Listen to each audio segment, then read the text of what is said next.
Hi, I'm Dr. Greg Emerson at Cedar Springs Farm. Hang on. Oh no, it's not Cedar Springs Farm. It's Doug Kaufmann's Know the Cause kitchen, where he films the famous Know the Cause TV show. And today, I'm really happy on my humble little YouTube channel to have the famous Doug Kaufmann to ask us some questions. To reverse the roles, I get to put him on the spot for a change. One of the things I wanted to ask him about was one of the questions that I'm posed frequently in my clinic with people who suffer from mould illness. And eventually they start to realise that being exposed to mould is a huge problem for them, and they start to avoid it. The downside of that health practice is that you eventually find yourself living in a bubble. You become so frightened of mould that you don't go out, and you keep vacuuming your house to get rid of the mould. Sometimes there's not much quality of life living in a bubble. So as well as avoiding mould, we have to also build up our resilience against some of the environmental insults that we're faced. So I wanted to talk to Doug today about some of the ways that he's used, that he's found, that not only help him get healthier, but also become more resilient to the moulds and the environment that we face. Doug, over to you. Who is that famous guy you were talking about? Yeah, right beside me. I am the Doug Kaufmann. You are the Doug Kaufmann. It's funny. How do you overcome, number one, the paranoia, number two, what you're hearing from all sorts of sources, including my TV show, Know the Cause. How do you overcome that?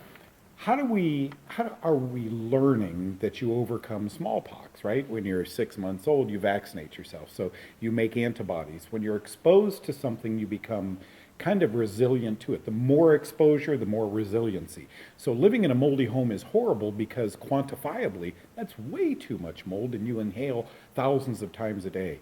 A little bit of exposure, however, is giving you, we now understand, immunity against that. So you always say, and I love what you talk about, becoming resilient to it.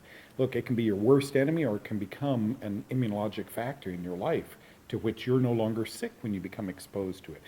I tell mothers who are pregnant, have a glass of wine, drink a little milk, eat a piece of pie, have some, because you're exposing antigens being food and allergens being milk and egg white and so forth to that child in utero, and that child then, the likelihood of he or she having allergies because they've been exposed to it antigenically is lessened. So that's part of what we call the hygiene hypothesis, where we realise we've taken hygiene to too much of an extreme, and some exposure to these microbes is good. Yeah. How do you define resilience, Doug?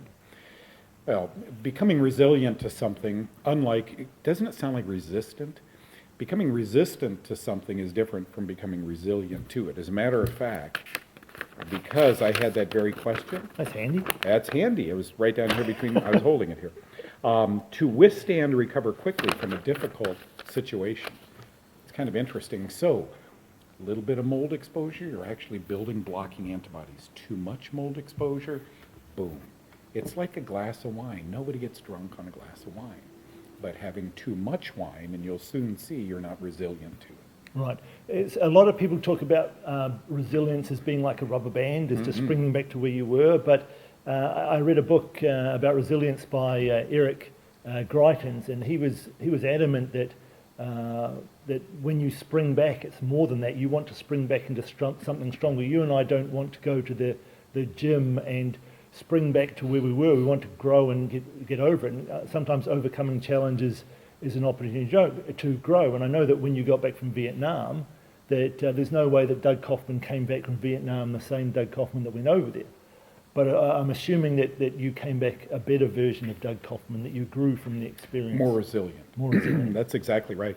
Thank you very much for watching, everybody. If you like the video, make sure you click the like button and share the video with other people. And you can hit the subscribe button to get an alert when we put out more videos about this sort of thing.